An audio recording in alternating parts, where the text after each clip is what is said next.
part of the video, I'm going to show how I made these in and out tables swivel.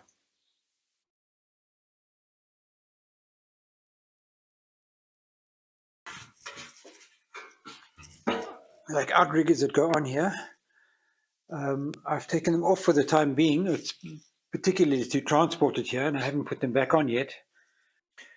So I can lift it up,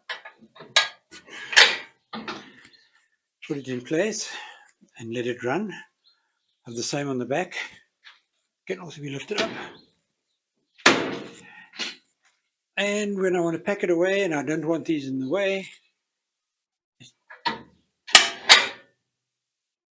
drop them in. So that's how it works. I'm going to show you how I made this. Let me just get a little closer up. Okay. So there's a spacer piece put inside here, which bolts onto the frame. And there's a pivot there. This part here has got a little spring in it. So when I lift this up,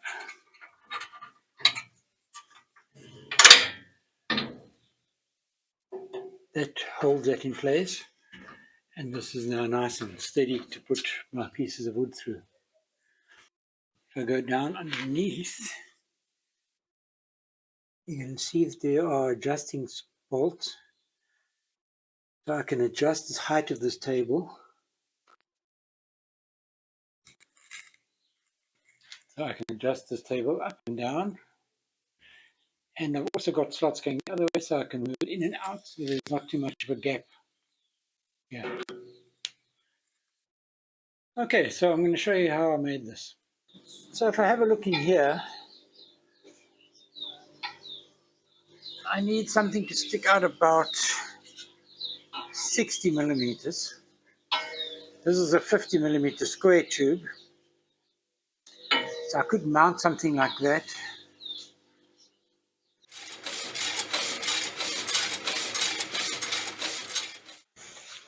Right, so what I've done so far, cut a little piece of square tubing. That will go in there. Then I've got a thicker piece, 10mm piece to go on. I'm going to weld it on there, and this will be where the hinge and everything operates from. So I'm going to drill some holes and see how it all works. Okay, so I've drilled these holes, mounting holes in there.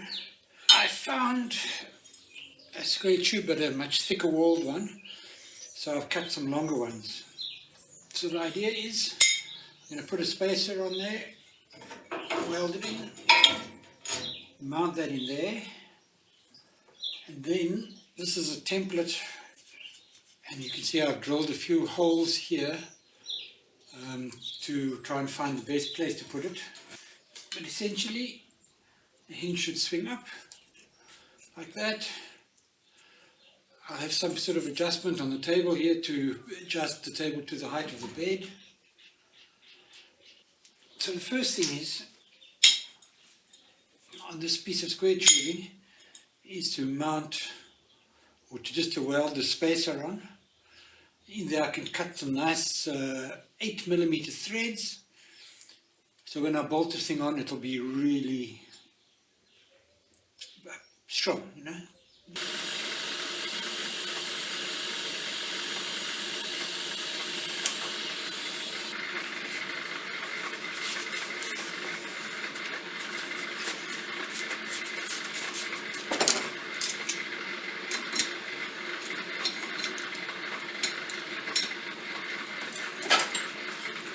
Okay, so not too bad.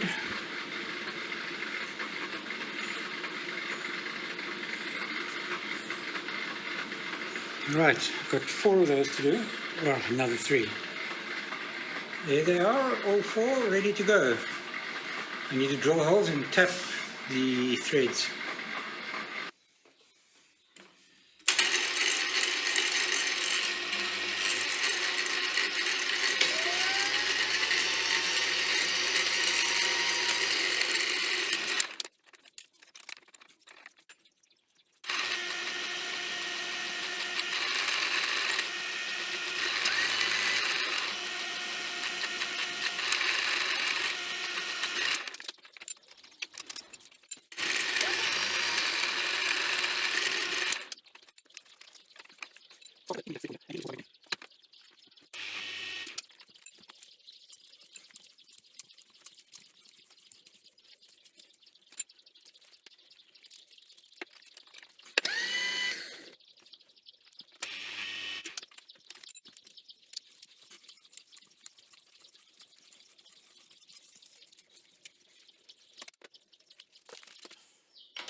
we go.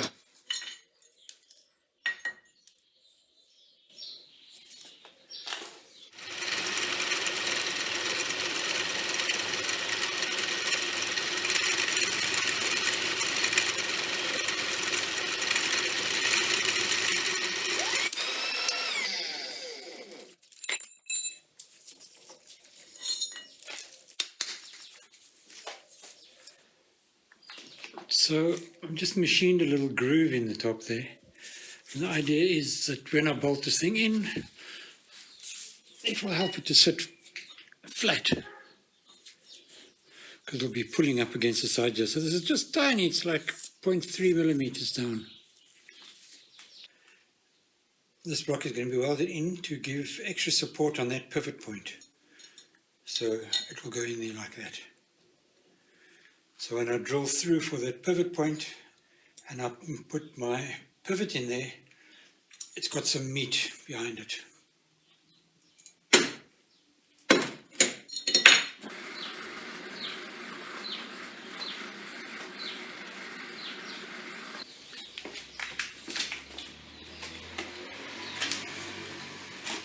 So I've made 4 pieces like this.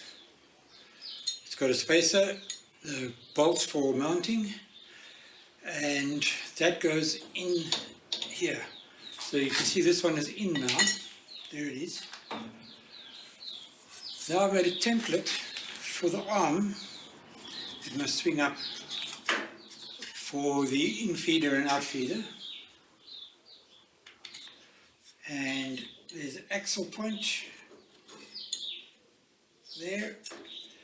And then this is going to slide up like that.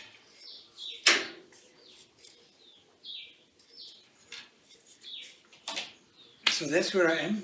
I need to make some metal bits like this and a few other odds and ends. So let's have a look. This is the side piece. It's going to look something like that.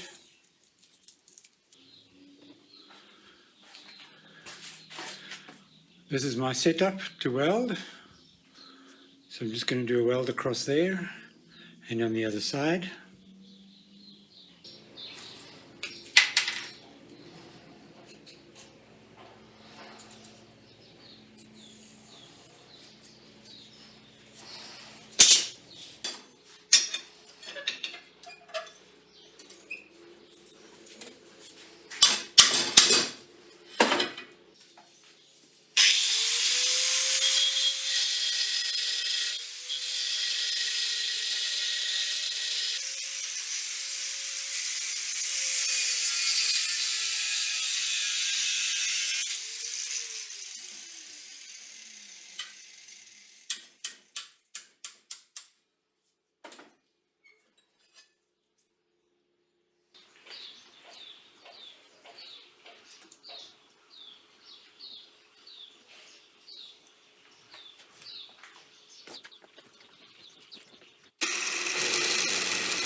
Okay, here we go.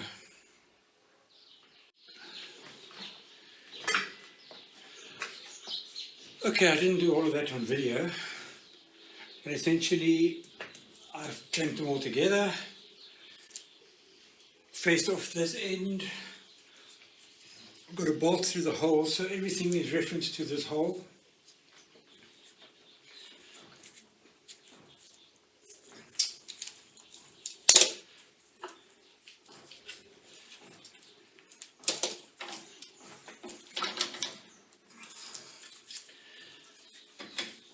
That's nicely done. The ends are all nicely done. I just need to do the corners and just deburr everything and clean it up a little.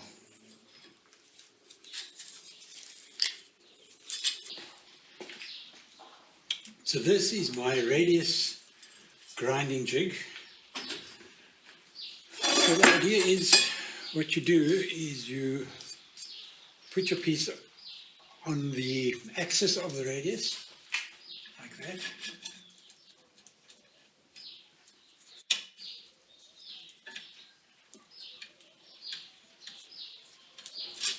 Then, with it fully in, it should be touching against the one side.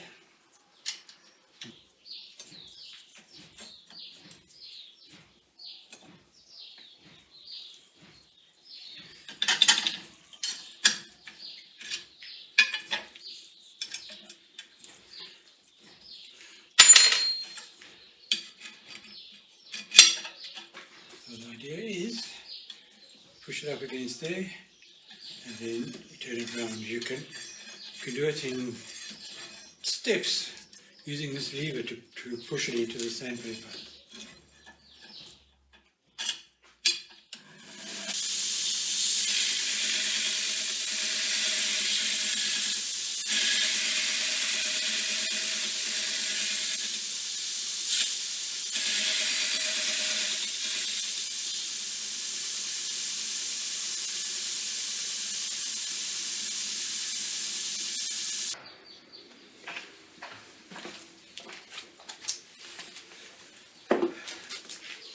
Okay, so I've got the mounting in place, bolted in, well, hang tight. I've mounted this in place. I think it looks like that. It swings up.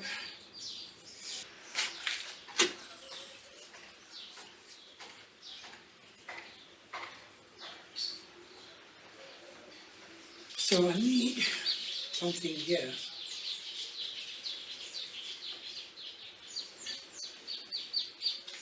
And what I'm thinking of is a pin that pops out, that maybe on a little spring or something, that pops out and holds it there. And then if I want to fold it back, I just push it in and drop it down.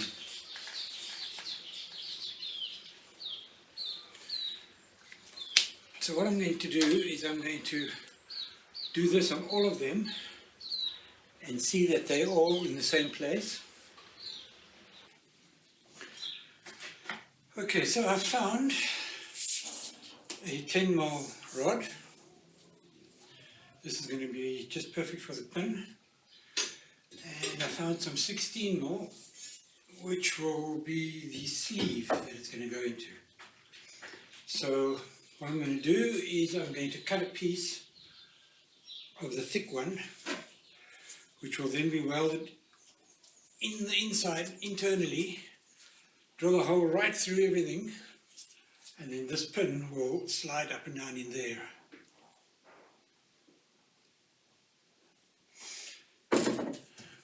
That's the idea anyway.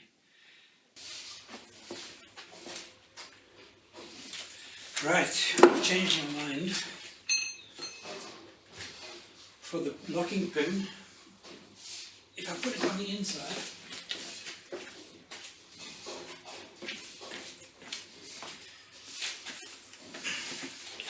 so this mounts in there like that, okay? This is the other side there, it mounts in like that. Then the locking pin is going to be on here, and it is going to be just where the threaded hole is, the mounting hole. So, what I'm thinking, if I move the bolt action further away, it will also give it more support because of the leverage. So I'm thinking of making a little plate which bolts onto here. And has a little barrel. So you have a little barrel on there, mounted on there, and then the pin which comes through. What do you think of that?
just cut a flat on there because that's going to be welded onto the plate.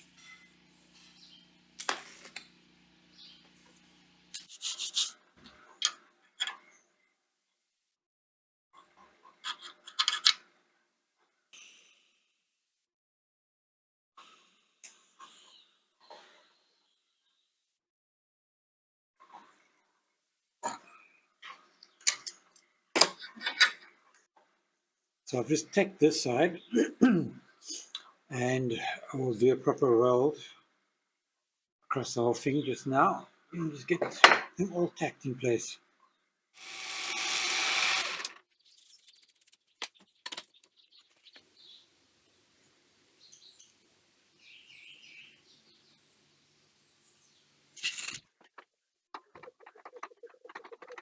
Okay, got that centered. Little square in there, and this is perfectly vertical.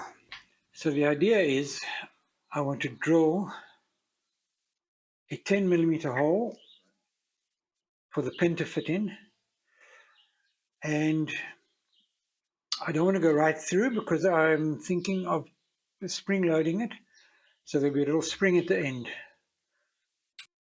Set my 0.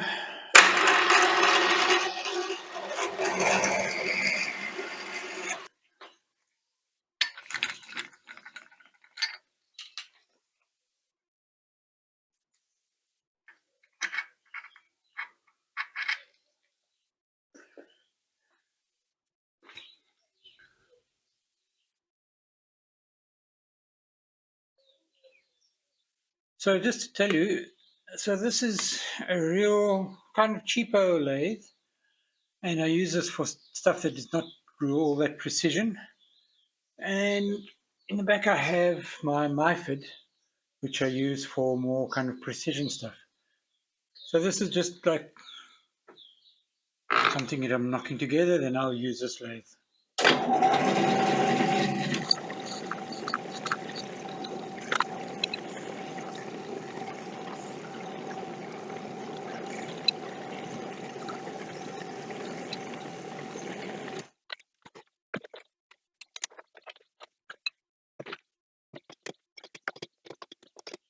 So the idea here, I'm just doing it this way to make sure that I get my threads nicely aligned.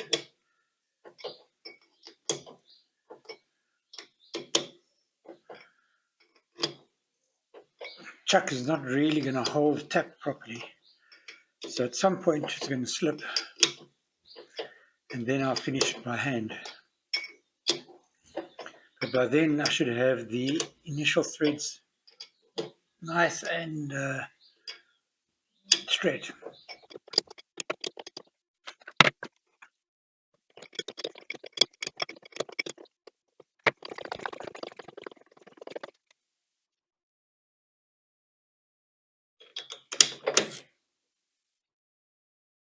Okay, there we go.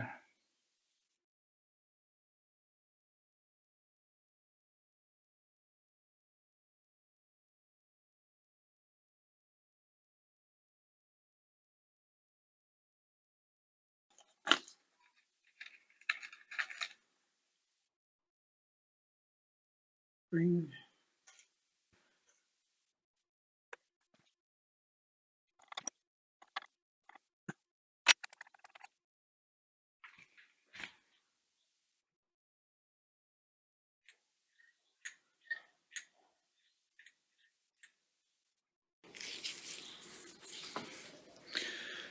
So I've made a slight modification to this. I've drilled a big hole here and turned the end of this grub screw down, cap screw, so that I can put it through here and mount it in that side.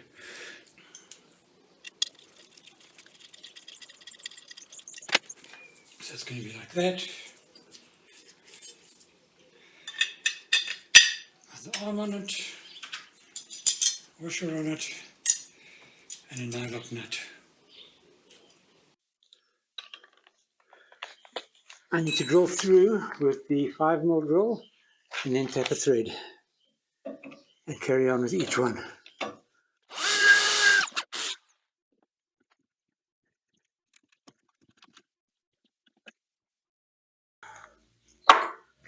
Okay, I'm going to do the same thing on the rest.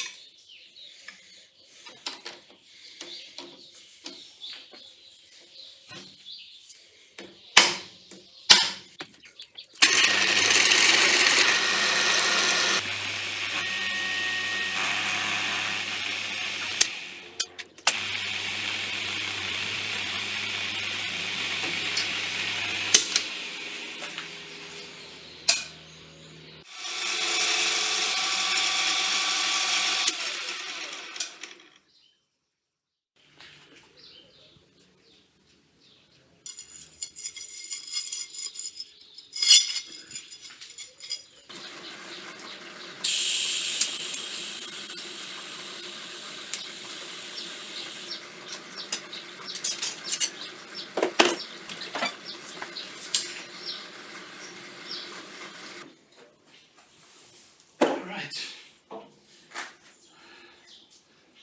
So this gets installed in here.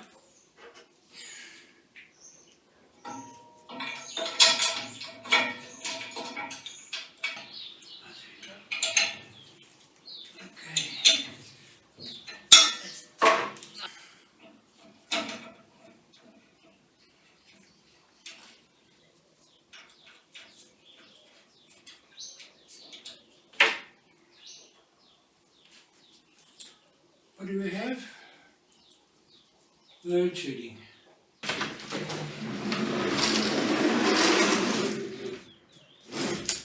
Okay, so I've just turned a little chamfer on the end of that.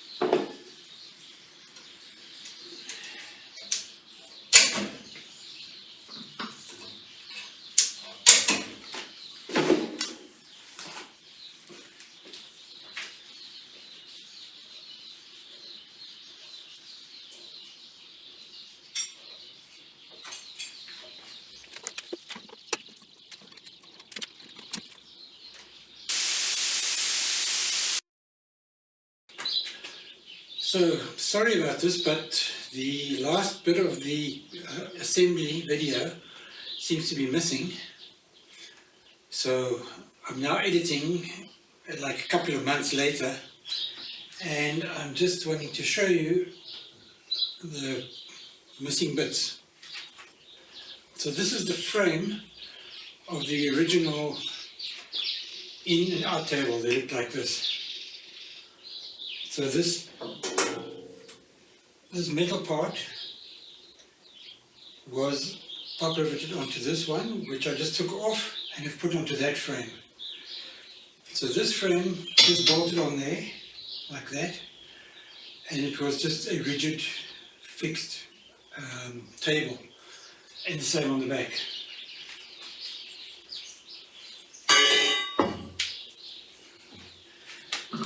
So now, with this table, it's basically the same thing, except that it can swivel away.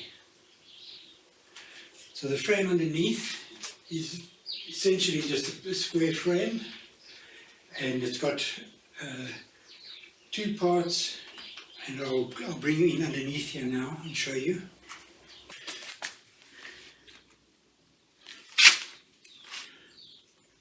So you can see underneath here, it's just a frame, and then these are the mounting bolts that bolt the frame to the support arm. There are vertical slots on the one and horizontal slots on the other, so that the table can be moved up and down and in and out.